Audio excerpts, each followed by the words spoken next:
The sun was just beginning to set as Eliza Matthews tied her apron around her waist and clocked in for her evening shift at the Blue Note Diner.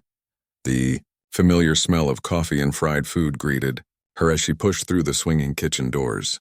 This place had been her second home for 6 years now, a small family-owned restaurant tucked between a bookshop and a hardware store on Main Street.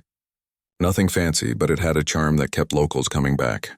"Hey Liz, table 4 needs a refill," called out Pete, the cook who'd been working there since before Eliza was born. His gray beard and wrinkled hands told stories of thousands of meals prepared over decades. Eliza nodded, grabbing the coffee pot without a word. That was her way, quiet, efficient, almost invisible despite being in plain sight. She moved between tables with practiced ease, remembering exactly how each regular took their coffee without having to ask. Black for Mr. Henderson. Cream. No sugar for Mrs. Wilson. 2 sugars for the man in the corner booth who never looked up from his newspaper. The dinner rush brought its usual chaos, families with children coloring on paper placemats, couples on dates sitting in the corner booths, the after-work crowd at the counter, loosening ties and kicking off heels after long days at the office. Through it all, Eliza floated like a ghost, appearing just when someone needed her, vanishing when they didn't. "You're a mind reader, I swear," said an old man as she refilled his water without being asked. "Been coming here 30 years, and I've never met a waitress like you." Eliza offered a small smile that never quite reached her eyes. "Just doing my job, sir."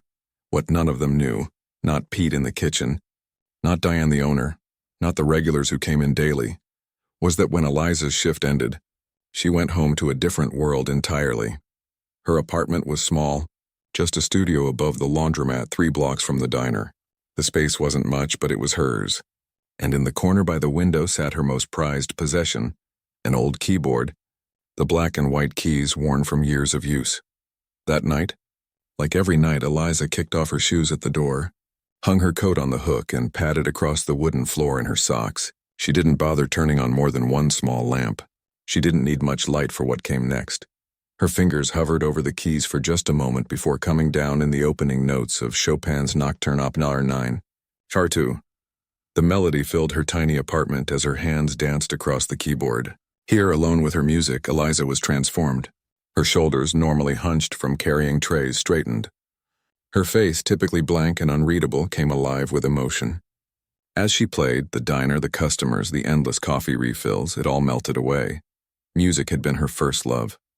Her grandmother had taught her to play on an old upright piano when she was just 5 years old. "You have a gift," Grandma Rose would say, her arthritic hands guiding Eliza's small ones across the keys. "Don't ever let it go to waste." But life had other plans. Grandma Rose passed away. The piano was sold to pay bills. College became an impossible dream after her father lost his job. So Eliza did what she had to do. She got a job waiting tables at the Blue Note Diner and put her dreams on a shelf. Except she couldn't quite let them go completely. 3 years ago, she had saved enough to buy this used keyboard from a music store downtown. It wasn't a grand piano on a concert stage, but it was enough. In this room, she could still be the person she might have become in another life. The piece ended and silence filled the apartment. For a moment, Eliza sat still, her eyes closed, letting the final notes echo in her mind.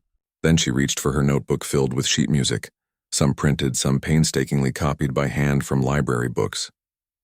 She turned to a new page, Debussy's Clair de Lune, one of the most challenging pieces she'd attempted yet. Her practice was methodical. First, she studied the music, her eyes following the notes across the page.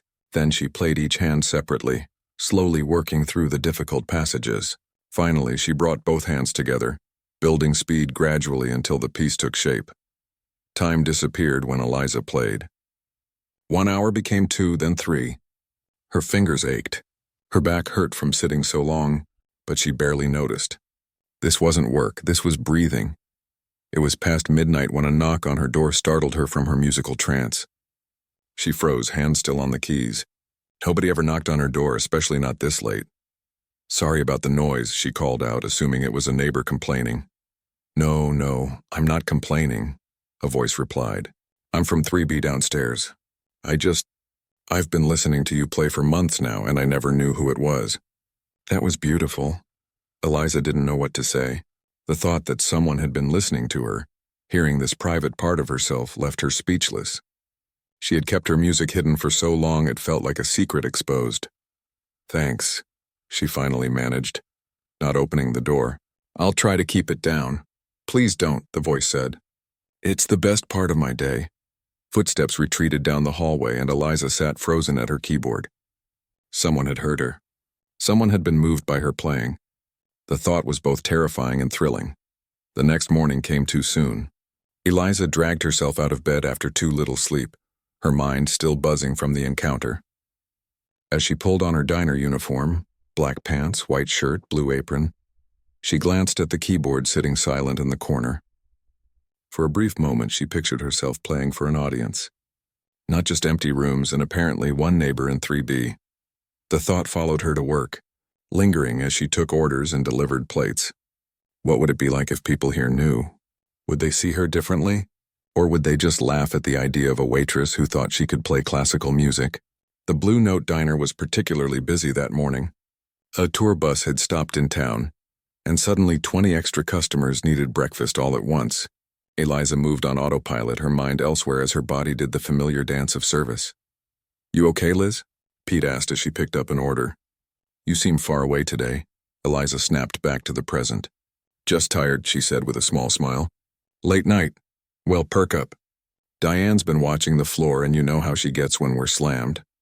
Diane was the owner of the Blue Note, a tough woman in her 50s who had taken over the business after her husband died.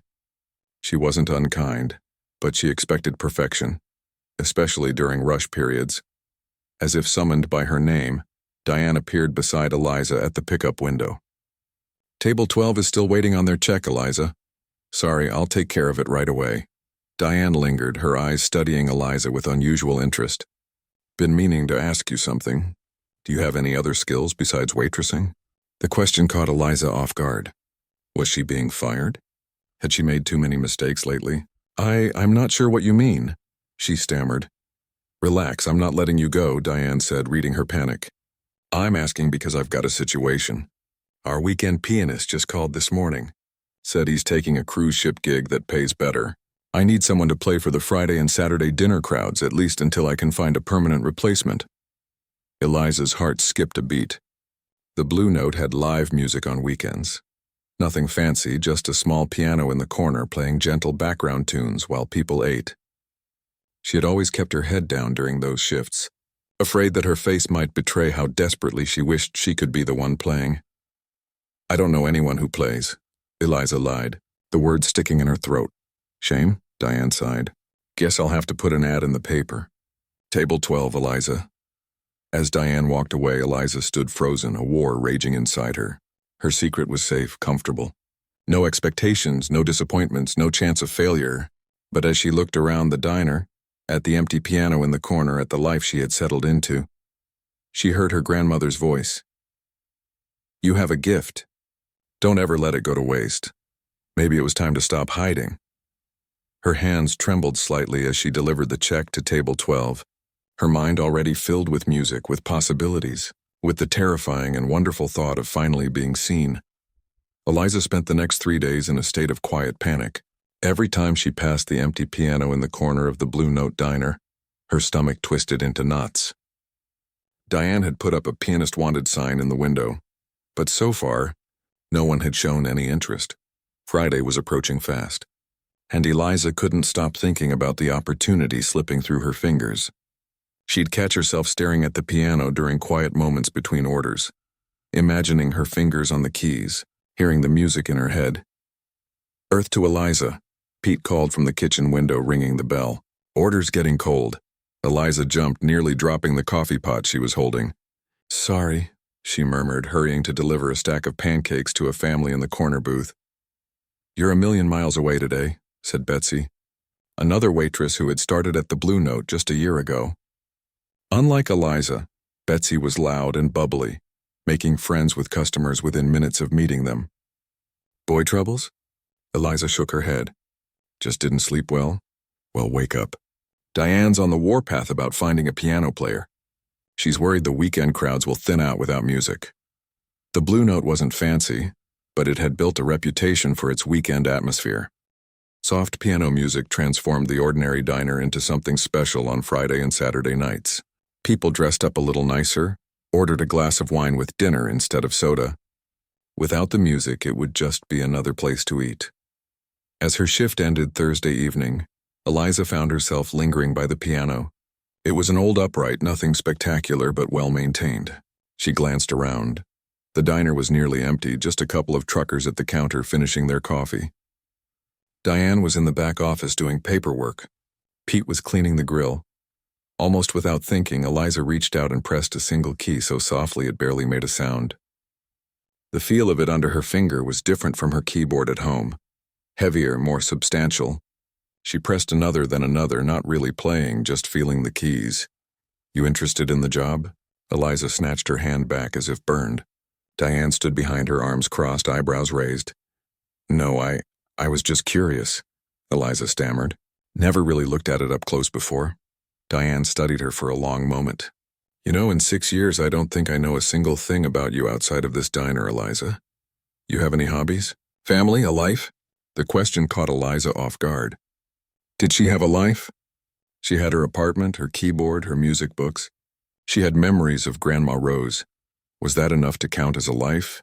"I keep to myself," she said finally, reaching for her coat. "See you tomorrow." That night, Eliza couldn't sleep. She sat at her keyboard until well past midnight, playing the pieces she might perform if she ever found the courage to speak up. Debussy, Chopin, even some Billy Joel and Elton John for the dinner crowd. Her fingers moved confidently across the keys, muscle memory taking over as her mind wandered. What was she so afraid of? Failure? Judgment? Or was it something deeper? The fear that once she shared her music, it wouldn't belong just to her anymore. Her neighbor in 3B had already broken that barrier. Someone had heard her play and thought it was beautiful. What would it be like to hear that from more people? Morning came with a decision. Eliza would tell Diane she could play, not today but soon. She would ask to practice on the piano after hours, make sure she was ready. No rushing into it, no setting herself up for humiliation. A cautious step forward, but a step nonetheless. But life rarely follows our careful plans. Eliza arrived at the Blue Note Friday morning to find Diane in a state. The owner paced back and forth, phone pressed to her ear, her normally perfect hair looking frazzled. "What do you mean you can't find the address?" she was saying. "The diner's been here for 30 years, everyone knows where it is." She paused, listening, then let out a groan. Fine. Forget it." She hung up, slamming the phone down harder than necessary. "Problem?" Eliza asked, tying her apron. "That was the piano player I found through the music school," Diane said, rubbing her temples. "Some kid who needed extra cash. Now he's lost or chickened out or both. Tonight's completely booked. We've got 3 birthday parties and that retirement dinner for the high school principal." Eliza's heart raced. This was it, the perfect moment to speak up. Just say the words, "I can play the piano." 4 simple words that would change everything, but her mouth felt dry, her tongue frozen. Years of keeping to herself, of being invisible, made the words impossible to form. Diane sighed heavily. "I'll figure something out. Maybe we can hook up a speaker system, play some recorded music." She walked away, shoulders slumped in defeat. The day crawled by. The diner filled and emptied, filled again. Eliza moved through her routine, taking orders, delivering food, refilling coffee cups. But her mind was elsewhere, playing and replaying what she should have said to Diane. By 5 o'clock, the Blue Note began its transformation from casual lunch spot to evening restaurant. The lights dimmed slightly. Candles appeared on tables. The daily specials changed to more elaborate dishes that Pete secretly loved cooking, though he'd never admit it. The piano sat empty, a glaring reminder of Eliza's silence. At 6, the first of the evening's special parties arrived, the Thompsons celebrating their daughter's college acceptance. They were seated near the piano, and Mrs. Thompson immediately asked about the music. "We always have piano when we come on Fridays," she said, looking disappointed. "It's part of why we booked our celebration here." Diane smiled thinly. "I'm so sorry, our regular pianist left suddenly and the replacement fell through. We'll have some recorded music shortly." As the diner filled, more comments about the missing music followed. The high school principal's retirement party seemed particularly disappointed. He had specifically requested Piano Man be played at some point in the evening. It was his favorite song. Eliza watched Diane's face grow more strained with each complaint. The owner had built this place from nothing after her husband died. The Blue Note was more than a business to her.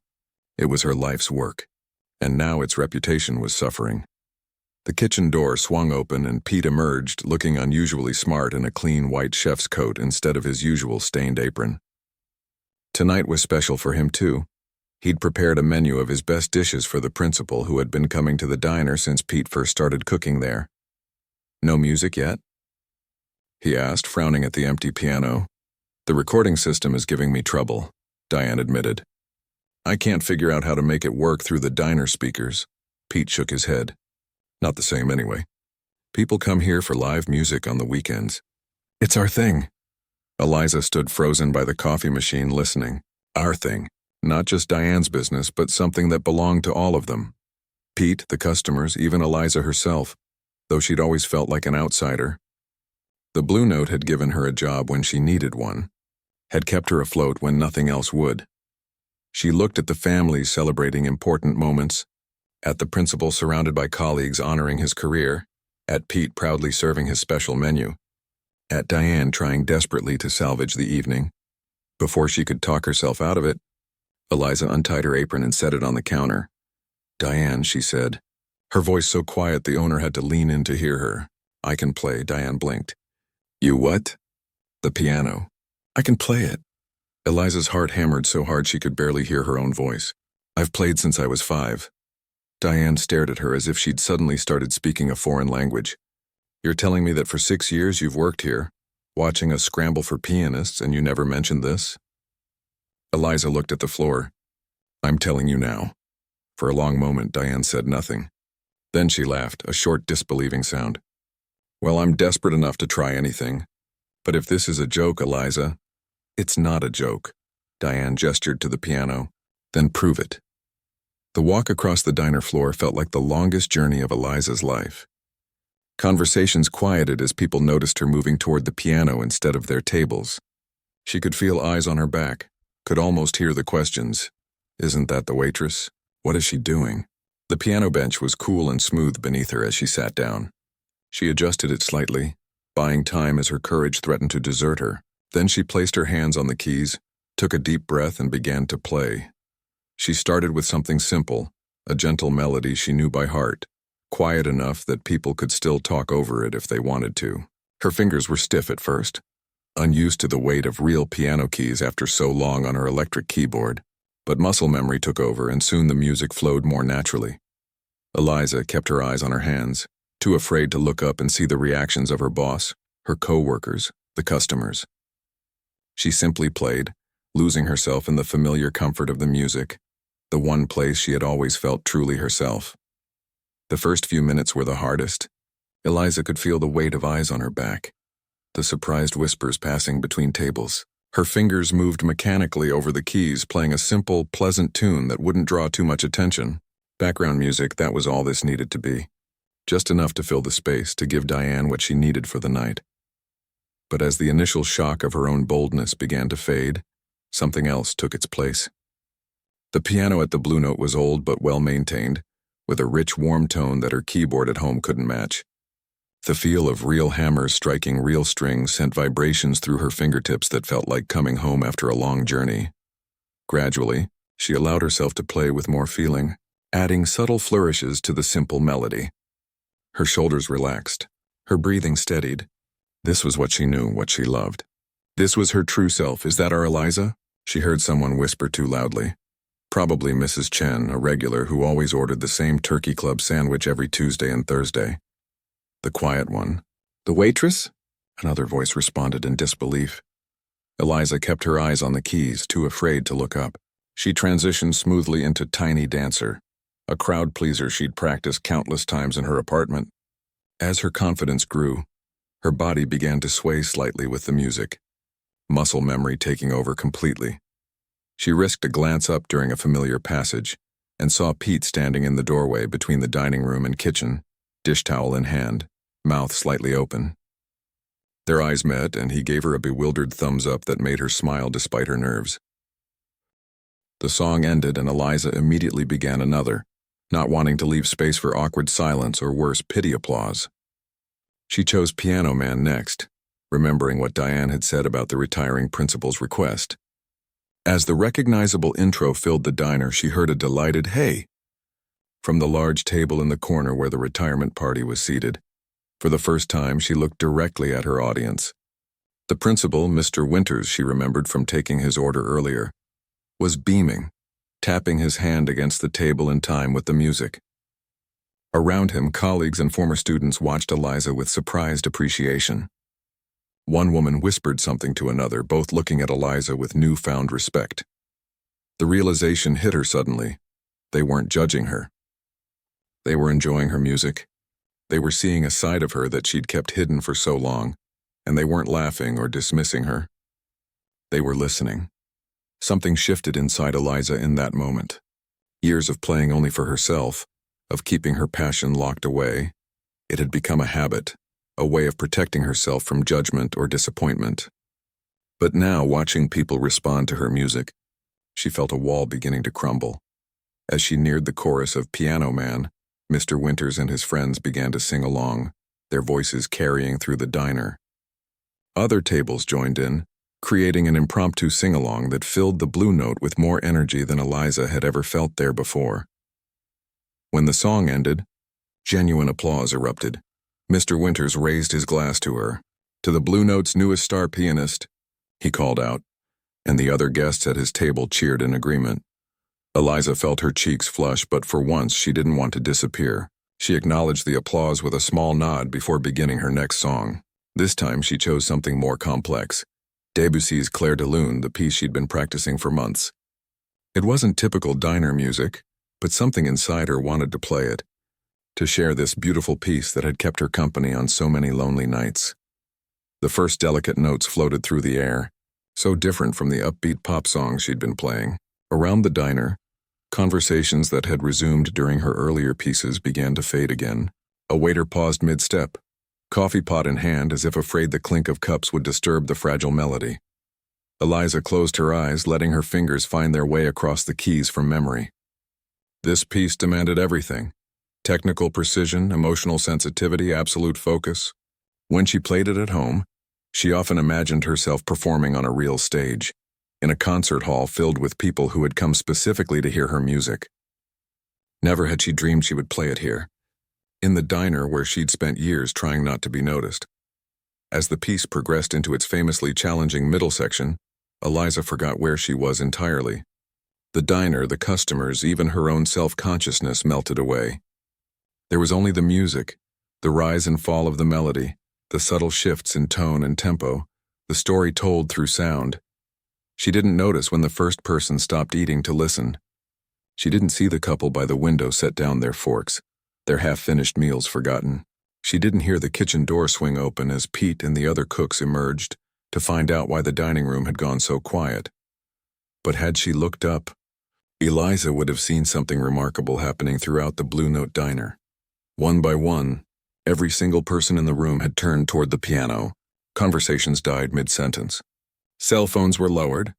Even the children at the Thompsons' table sat still, eyes wide with wonder at the unexpected beauty filling their familiar Friday dinner spot. The entire diner collectively held its breath. Diane stood near the entrance, order pad forgotten in her hand, watching her quiet, efficient waitress transform before her eyes. In 6 years, she had barely heard Eliza speak more than a few sentences at a time. Now, through her music, Eliza was expressing more than words ever could. As the final notes of Clair de Lune faded into silence, no one moved. The spell Eliza had cast with her playing lingered in the air, too precious to break with applause or speech. For several seconds, the Blue Note diner remained in perfect, reverent stillness. Then, from somewhere near the back, a single pair of hands began to clap. Another joined, then another, until the room erupted in thunderous applause. People rose to their feet. First Mr. Winters and his retirement party, then the Thompson family, then everyone else table by table, until the entire diner was standing, applauding this waitress they'd barely noticed before. Eliza opened her eyes, stunned by the reaction. She half rose from the piano bench, unsure what to do with this unexpected attention. Her hands trembled slightly as she smoothed her uniform. a gesture born from years of trying to appear calm when she felt anything but. Mr. Winters approached the piano, still clapping. "Young lady," he said when the applause finally began to die down. "In 40 years of education, I've heard many talented musicians. But what you just did," he shook his head in wonder, "that wasn't just playing. That was art." Others gathered around the piano now, asking questions all at once. "Where did you learn to play like that? Have you performed professionally? How long have you been hiding this talent?" Eliza found herself smiling, overwhelmed but not in the way she had feared. This wasn't the judgment or criticism she had dreaded for so long. This was appreciation, connection, the very things she had been missing in her quiet, solitary life. "I've played since I was a child," she explained, her voice stronger than usual. "My grandmother taught me on her old upright piano. And all this time you've just been taking our orders?" Mrs. Chen asked, looking genuinely confused. "Honey, you should be on stage somewhere." Before Eliza could respond, Diane appeared at her side, placing a hand on her shoulder. "I believe we've all just witnessed something extraordinary," the owner said, addressing the crowd. "And I think I speak for everyone when I say we'd love to hear more." Murmurs of agreement rippled through the diner. Mr. Winters raised his glass again. "Play us another." Eliza looked up at Diane, suddenly remembering that she was still on shift. "But the tables," Diane waved away her concern. "Betsy and Louise can handle it," she lowered her voice. "Right now you're exactly where you need to be." For so long, Eliza had believed that staying invisible was the safest choice. Keep your head down. Do your job. Don't draw attention. Don't risk disappointment. But sitting at that piano, feeling the warmth of recognition from a room full of people who had finally seen the real her, she understood that safety wasn't the same as happiness. With a deep breath, she turned back to the keys. "Any requests?" she asked, her voice still quiet but no longer hidden. From that moment, something changed at the Blue Note diner. The quiet waitress who had faded into the background for 6 years suddenly became the center of attention, and as Eliza began to play again, this time a lively rendition of Great Balls of Fire that had the retirement party dancing between tables, she felt something she hadn't experienced in years. She felt like herself. The next morning, Eliza woke to sunlight streaming through her apartment windows. For a moment she lay still, wondering if last night had been a dream. Had she really played the piano at the Blue Note? Had people really stood and applauded? Had she, Eliza Matthews, the woman who spent her life trying not to be noticed, really been the center of attention? Her fingers were slightly sore, confirming it had been real. She had played for nearly 3 hours straight, taking only brief breaks when Diane insisted she rest her hands. The crowd had stayed much later than usual for a Friday night, requesting songs, singing along, and treating her like she was someone special. When she'd finally finished around midnight, her tip jar, hastily placed on the piano by Betsy, had been overflowing with bills and notes scribbled on napkins. "Beautiful playing. Come back next week. You made my birthday perfect." Eliza stretched, feeling different somehow. Lighter. As if something heavy she'd been carrying for years had finally been set down. Her phone buzzed on the nightstand. A rare occurrence. It was a text from Diane. "Hope you're not too tired. Phone's been ringing all morning. People asking if the piano player will be back tonight." Eliza stared at the message, her heart racing. They wanted her back. Not just as the quiet waitress who refilled coffee without being asked, but as the woman who made music that stopped time. Another text followed. "Pays better than waitressing. Job's yours if you want it. Both jobs if you prefer. Both jobs." Eliza hadn't considered that possibility. Could she be both the invisible waitress and the pianist who commanded attention? Did she even want to go back to being invisible now that people had seen her? Really seen her? She texted back, "I'll be there." The Blue Note looked different to Eliza as she approached it that evening. For 6 years it had been just a place she worked, a means to an end. Now as she paused outside looking through the windows at the warm lights and bustling tables, it felt more like a threshold to something new. Diane met her at the door. "There she is," she said with a smile Eliza had rarely seen directed at her before. "Our star attraction." Eliza shifted uncomfortably. "I wouldn't say that. Well, everyone else would." Diane gestured toward the dining room. "We're completely booked." Had to turn people away. Word spreads fast in a small town. Eliza peered past her boss and saw that every table was indeed full. Saturday nights were usually busy, but not like this. As she looked closer, she noticed something else. There were faces she didn't recognize. New customers drawn by stories of last night's performance. I put up a small sign, Diane explained, following her gaze. Nothing fancy. Just live piano tonight with your name. Hope that's okay, her name. On a sign, advertising her music. The thought was both thrilling and terrifying. Eliza took a deep breath. It's okay. Good. Now I thought you could start playing at 6, take a break at 7:30, then play again until close. That work for you? It wasn't really a question, but Eliza didn't mind. Diane's matter-of-fact approach was familiar, comforting even. Some things hadn't changed, at least. As she made her way to the piano, several regulars called out greetings, not the usual polite nod she was accustomed to, but enthusiastic hellos, compliments on last night's performance, requests for favorite songs. Eliza smiled and thanked them, still unused to being the focus of so much positive attention. The piano seemed to welcome her, keys gleaming invitingly under the soft lighting. Eliza sat, adjusted the bench, and began to play. Tonight felt different from last night. The surprise was gone. People had come, expecting to hear her, but something else had taken its place. Anticipation, excitement, the weight of expectations. Eliza pushed the thought away and focused on the music. She started with something upbeat and familiar, watching with growing confidence as heads bobbed and feet tapped in time with her playing. The diner hummed with energy, a perfect backdrop to her music. During her break, instead of retreating to the back room as she'd planned, Eliza found herself surrounded by customers eager to talk to her. An elderly man told her how her playing reminded him of his late wife, who had loved the same Chopin piece Eliza had performed. A young couple asked if she would consider playing at their wedding. A teenage girl confessed she'd been ready to quit piano lessons until she heard Eliza play. You made it look so real, the girl explained. Not like in recitals where everyone's stiff and nervous. You looked happy. Was she happy? Eliza realized with some surprise that yes, she was. Despite the nerves, despite the strangeness of being visible after so many years in the shadows, she was happier than she'd been in a very long time. When she returned to the piano for her second set, Eliza felt a new sense of purpose. These people hadn't just come for background music while they ate. They had come to connect, with the music, with each other, with her. And through her playing, she could give them that. She began with Claire de Lune again, the piece that had so captivated the crowd the night before.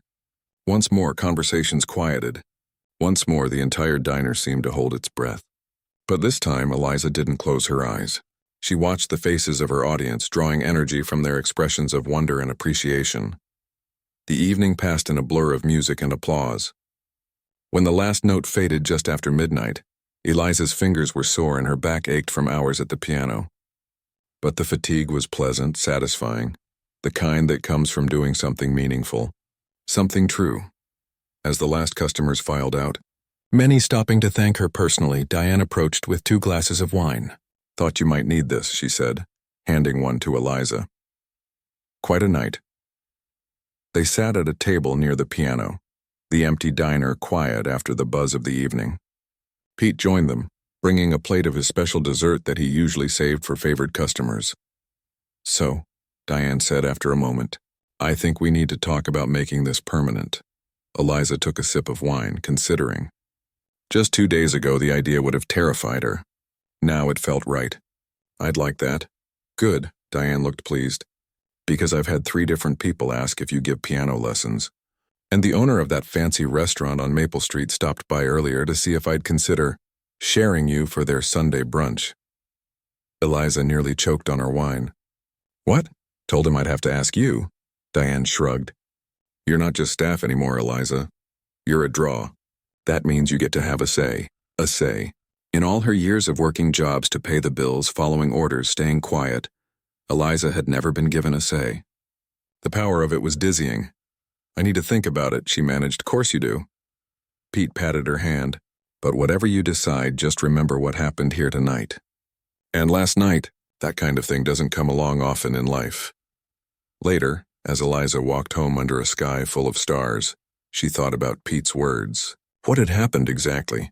She had played the piano, something she'd done thousands of times before in the privacy of her apartment.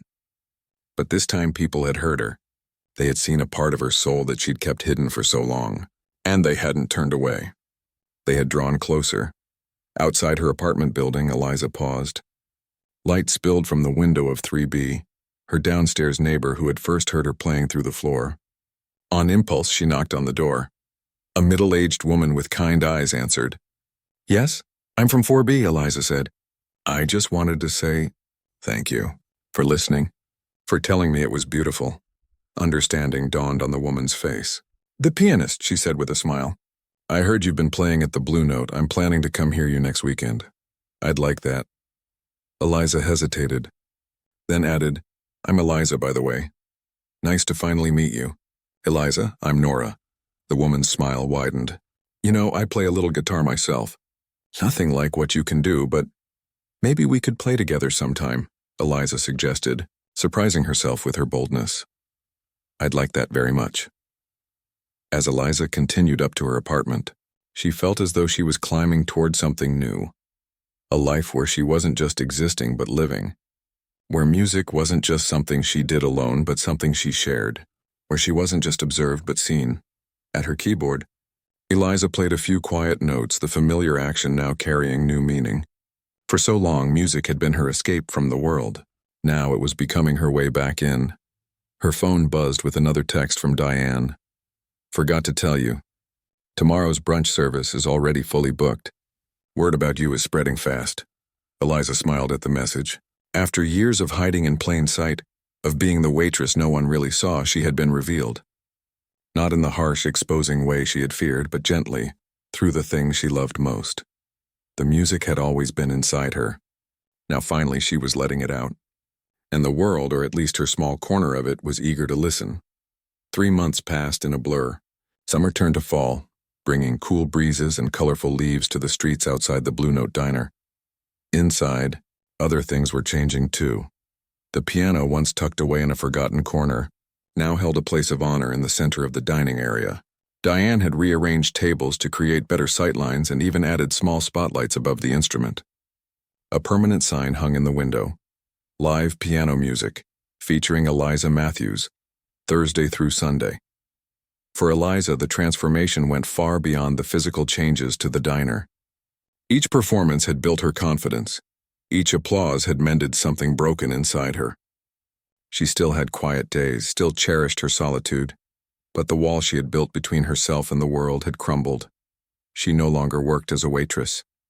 Between her nightly performances at the Blue Note, Sunday brunches at Maple Street Restaurant, and the piano lessons she now gave twice a week, Eliza had become improbably a professional musician. "Never thought I'd see the day," Pete said one evening as they shared coffee before the dinner rush. "Our Eliza, with business cards and everything." Eliza smiled, running her finger over the simple card with her name and piano instructor, printed in elegant font. "Me neither. You'll be moving on to bigger things soon enough," Pete continued. "Concert halls and such." "I don't know about that," Eliza replied. Though she'd had offers, including one from the director of the community theater for their upcoming musical, she wasn't sure she wanted to leave the Blue Note. This place had given her more than a job. It had given her a second chance, a new beginning. The bell over the door jingled, and Eliza looked up to see a well-dressed older man enter the diner. He glanced around with the curious gaze of someone visiting for the first time, then approached the counter where Eliza and Pete sat. "Excuse me," he said. "I'm looking for Eliza Matthews." Pete jerked his thumb toward Eliza. "Found her." The man's eyebrows rose slightly as if surprised. Wonderful. Ms. Matthews, my name is Dr. Thomas Walker. I teach music at the university." Eliza's hands tightened around her coffee cup. "Nice to meet you. I hope you'll forgive the intrusion. I heard you play last weekend and was quite impressed." He paused, seeming to choose his words carefully. "I understand you've never had formal training." "My grandmother taught me the basics," Eliza explained. "Everything else I learned from books, videos, practice." Dr. Walker nodded. "Remarkable. Your technique has some unconventional elements, but your musicality is extraordinary. The way you played Debussy, well, It's not often I hear something that makes me truly stop and listen. Pete nudged Eliza with his elbow. Told you. I'll get right to the point, Dr. Walker continued. The university offers scholarships for exceptional musicians. We have a program for non-traditional students, people who haven't followed the typical path through music education but show unusual promise. I believe you would be an excellent candidate. Eliza stared at him, certain she had misheard. A scholarship? To study music? At the university? Yes. You would need to audition formally, of course, but based on what I heard, I'm confident you would qualify. You could complete a degree in music performance while continuing your work here if you wish. Classes can be arranged around your schedule. The possibility unfurled in Eliza's mind like a flower opening. Studying music, really studying it with proper teachers, proper techniques. Learning the things she'd tried to teach herself all these years. The thought was both thrilling and terrifying.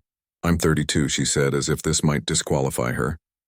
I never even went to college, Dr. Walker smiled kindly. Music doesn't care how old you are, Ms. Matthews, and neither does our program. Many of our most successful students came to their education later in life. He handed her a business card. Think about it. The spring semester auditions are in November. That gives you nearly 2 months to prepare. After he left, Eliza sat in stunned silence, turning the card over in her hands. Well, Pete prompted. You gonna do it? I don't know, Eliza whispered. It's a big step. Bigger than playing for a restaurant full of strangers when you'd spent 6 years trying not to be noticed? He had a point. Eliza tucked the card into her pocket. I'll think about it. That night, the Blue Note was packed as usual for Eliza's Friday performance. As she made her way to the piano, she noticed familiar faces in the crowd. Mrs. Chen with her weekly turkey club. Mr. Winters, the retired principal, who now came every Friday with his wife. Nora from apartment 3B, who had indeed become both a regular audience member and a friend. But there were new faces, too. A group of college students huddled around a table near the piano. A couple she recognized from her Sunday performances at Maple Street. A young girl, perhaps 12 or 13, who watched Eliza with undisguised admiration. As she began to play, Eliza felt a new awareness of her audience, not self-consciousness, but connection. These people came week after week not just for dinner, but for her music. For the experience she created. For the way she made them feel. Halfway through her set, she took a chance on a piece she'd been working on privately. A challenging Chopin nocturne she'd never played in public before. As the complex melody filled the diner, she noticed the college students leaning forward, clearly recognizing the piece. The young girl's eyes widened in wonder. When she finished, the applause was enthusiastic as always. But there was something more. A deeper appreciation from those who understood the difficulty of what she'd just played. During her break, the young girl approached the piano shyly. That was amazing, she said, clutching a napkin in her hands. I'm learning piano too, but I'm not very good yet. Eliza smiled, remembering her own childhood struggles with difficult pieces. It takes time and lots of practice. My teacher says I rush too much, but when you play fast parts, they don't sound rushed. How do you do that? Without thinking, Eliza patted the bench beside her. Here, I'll show you. The girl sat, eyes wide with excitement as Eliza demonstrated the technique for maintaining control during rapid passages. It's like telling a story, Eliza explained. Even when the story gets exciting, you still need the words to be clear. As the girl tried the passage herself, Eliza felt a strange sense of déjà vu. How many times had her grandmother sat with her just like this, patiently explaining concepts that seemed magical until they were broken down into understandable parts? That's much better, Eliza encouraged as the girl's fingers moved more confidently across the keys. You've got a good touch. Keep practicing and you'll get it, the girl beamed. Will you be my teacher? My parents said I could ask. We live just down the street, Eliza hesitated. Her small roster of students was already growing.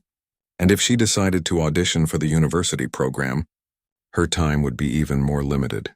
But looking at the girl's hopeful face, Eliza saw something of herself, the passion for music, the desire to create something beautiful. Let's talk to your parents after the show, she said.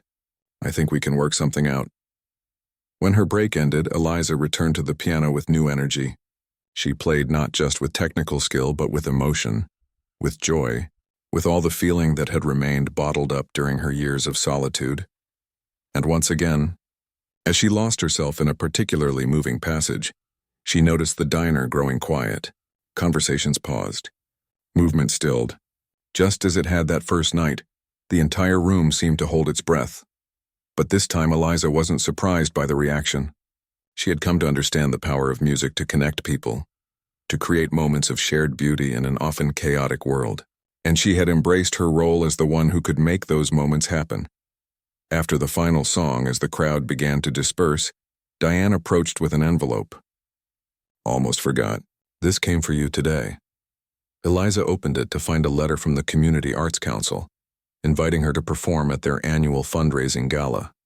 "We have heard wonderful things about your playing," it read, "and would be honored to feature you as our spotlight local artist." 3 months ago, such an invitation would have sent her into a panic. Now Eliza felt only a flutter of nervous excitement. "I think I'll do it," she said. Diane squeezed her shoulder.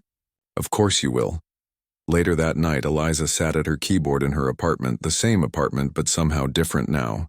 Photos hung on walls that had once been bare. Sheet music filled shelves that had held only a few books. A small stack of thank you cards from students sat on her coffee table. She took out Dr. Walker's card and placed it on the music stand. Then she began to play the piece she would use for her audition. Not Debussy or Chopin, but a piece her grandmother had taught her, the first complex work she had ever mastered. As her fingers moved across the keys, Eliza thought about how far she had come.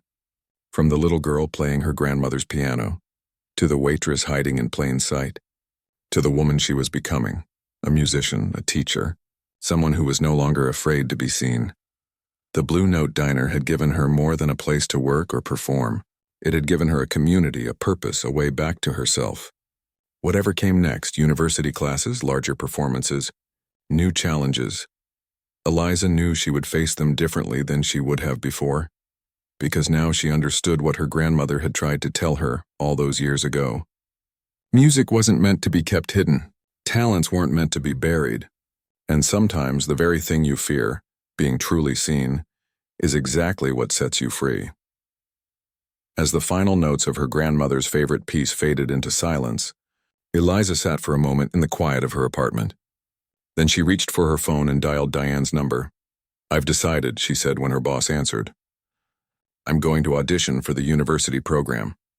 "About time," Diane replied, and Eliza could hear the smile in her voice. "The world's been waiting to hear what you can do." Perhaps it had been. But more importantly, Eliza was finally ready to let it listen.